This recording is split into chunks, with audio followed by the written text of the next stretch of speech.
Olá a todos, meu nome é Leandro, sou professor de Ciências do Sistema Municipal de Educação de Barretos. Bom, o título da aula que eu vou apresentar agora é Os níveis de organização dos seres vivos. Bom, os seres vivos apresentam diversos níveis de organização, desde algo mais simples, menor, diminuto, que é um átomo, até um nível maior, macroscópico, que é todo o planeta Terra, toda a biosfera, que é a esfera da vida. Bom, vamos iniciar pelo menor. Apesar do átomo não ser a menor partícula conhecida, ele é uma partícula pequena e amplamente estudada. Não é possível tirar fotos de um átomo, porque não existe nenhum instrumento de medida, nenhum instrumento de visualização capaz de registrar algo tão pequeno. No entanto, nós temos modelos que explicam como que ele funciona. Nenhum explica perfeitamente o funcionamento dele, mas traz algumas aproximações. Por exemplo, essa é uma representação de um átomo. E ela se assemelha com o quê? Se assemelha com um Sol, e ao redor desse Sol, alguns planetas, alguns astros orbitando. Lógico, um átomo, como eu disse, é muito pequeno. Um Sol é extremamente grande. Aqui ao lado dessa figura tem uma outra representação de átomo. O que seria essa parte central, que seria o Sol, é o núcleo do átomo, que é formado por dois tipos de partículas. Uma partícula azulada com carga positiva, chamada próton. Ao lado, uma partícula avermelhada com carga nula, chamada de nêutron. Ao redor desse núcleo, tem mais uma partícula que ela é cerca de 1.400 vezes menor do que essas partículas do núcleo. Ela é chamada de elétron. No entanto, ela tem uma carga equivalente ao próton, mas negativa. Agora, quais são os tipos de átomos que nós temos na natureza? Até agora, descritos na Terra, existem cerca de 118 átomos diferentes. Sempre é atualizado, essa informação é atualizada. E qual é a diferença entre um átomo e outro? A quantidade de prótons que ele tem no núcleo. Essa figura mostra a diferença entre os tipos de átomos. Se o átomo tem apenas um próton no núcleo, ele é chamado de átomo de hidrogênio. Se ele tem 2, átomo de hélio. Se ele tem 3, lítio. Agora eu tenho, por fim, um bem maior, 92 prótons no núcleo, que é um elemento, um átomo radioativo, o urânio. Se nós combinamos átomos, nós formamos um nível acima, que são as moléculas. Então, a molécula é um conjunto de átomos. Eu coloquei 3 figuras aqui. A primeira figura, muito conhecida, a molécula de água, cuja fórmula é H2O. Qual o significado disso? 2 átomos de hidrogênio para um átomo de oxigênio, que pode ser representado por H2O, onde esse 2 abaixo do H, do hidrogênio, são os 2 átomos de hidrogênio. E como o oxigênio é só um e não tem nada aqui na frente, significa 1. Uma outra molécula muito importante, presente no nosso dia a dia, é o gás carbônico, ou o dióxido de carbono. Nós inspiramos na respiração vários gases, gás nitrogênio, gás oxigênio, gás argônio e outros. O gás carbônico também. Na nossa expiração, que é a liberação do ar dos pulmões, nós liberamos muito mais gás carbônico do que nós absorvemos, nós inspiramos. Então o gás carbônico ele é formado por 2 átomos de oxigênio e um átomo de carbono. E a fórmula também pode ser representada por CO2. 2 oxigênios, 2 oxigênios. Carbono tem só um, não tem nada aqui na frente. Bom, vocês podem estar se perguntando, mas como assim? Esse oxigênio está vermelho e esse está azul. É só uma representação aqui. É o mesmo átomo, os dois. Agora, uma terceira molécula, maior, a molécula de um açúcar, que pode ser glicose, pode ser frutose.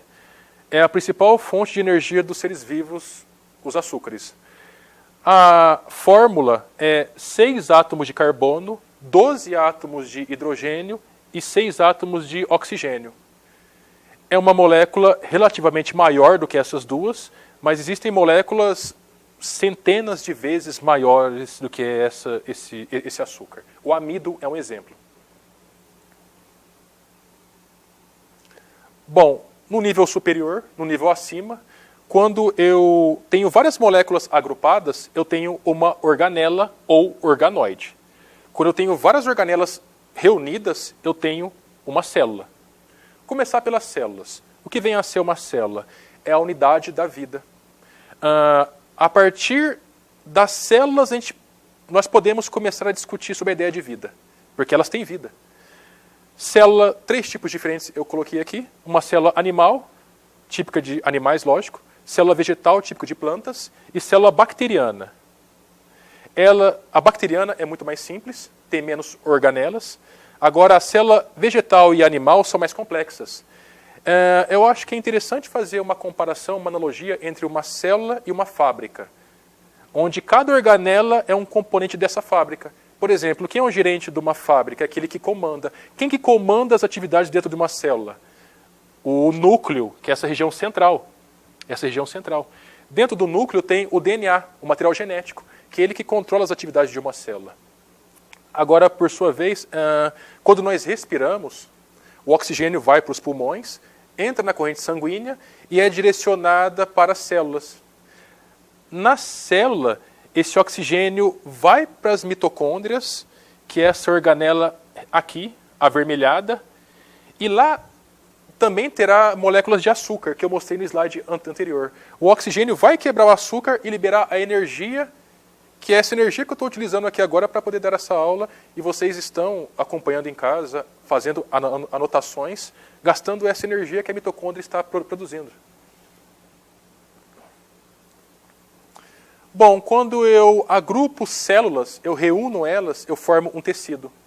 Eu separei 2 tipos de tecidos. Nessa foto é uma representação, não é real, é apenas uma montagem, um desenho. Essa é uma foto de microscopia real. Tecido nervoso, tecido muscular. A célula muscular ela é alongada, esticada, todas juntinhas, umas próximas das outras, de tal forma que ela fique bem rígida, porque o músculo tem que ser rígido. Quando uma fibra muscular rompe, tem um estiramento que é muito comum em atletas, né? Aqui, cada célula dessa é chamada de neurônio. Neurônios são células ligadas com a atividade do cérebro, por exemplo, pensamento, memória, percepção de estímulos do meio ambiente.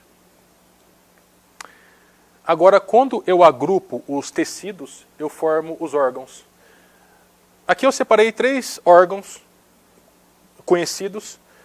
Primeiro, o coração, que é integrante do sistema circulatório.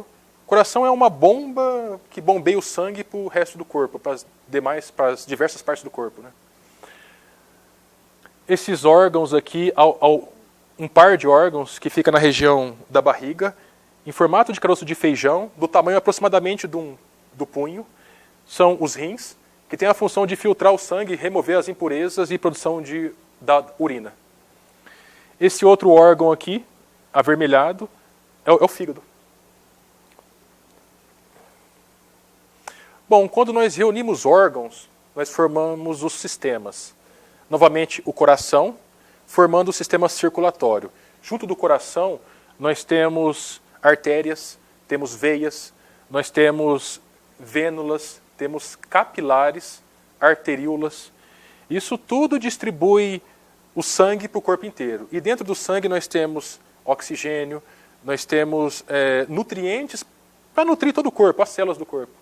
E também é um sistema de transporte para remover a sujeira do sangue e entregar para o rim para a formação da urina, né? Bom, o próximo sistema, o sistema esquelético. O corpo humano tem aproximadamente 206 diferentes tipos de ossos. É um sistema que tem a função, dentre várias funções, dar suporte para o corpo, dar sustentação para o corpo, reserva de substâncias importantes como cálcio. Sistema muscular. O corpo humano tem cerca de 560 diferentes tipos de músculos. Tem várias funções também, permitir tanto a locomoção quanto a movimentação do nosso corpo em geral, quanto a locomoção.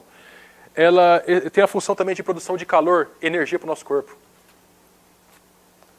Sistema respiratório, que é formado pela cavidade bucal, pelas fossas nasais, faringe, laringe, traqueia, brônquios, bronquíolos, alvéolos pulmonares e os pulmões, relacionados com a respiração do nosso corpo. Sistema digestório, processamento, metabolização do alimento que entra no nosso corpo e fornecimento de nutrientes para as nossas células. Bom, quando nós juntamos esses sistemas, nós formamos um organismo. Aqui, nessa figura, está a sobreposição de vários sistemas até formar um organismo humano. Então, aqui nós temos o sistema esquelético, aqui nós colocamos o sistema circulatório, o sistema digestório, o sistema respiratório, o sistema muscular, o sistema tegumentário, que é a pele, por fim, formando um organismo. Outros organismos, não só humano, um cogumelo, um inseto, um ornitorrinco, que é um mamífero um pouco diferente, um mamífero que bota ovos, um mamífero que tem bico. Vegetais também são organismos, um anfíbio, um sapo, e uma minhoca. Bom, agora, quando nós juntamos vários organismos da mesma espécie, num tempo específico e num espaço específico, nós temos uma população. Agora, por que tempo e espaço?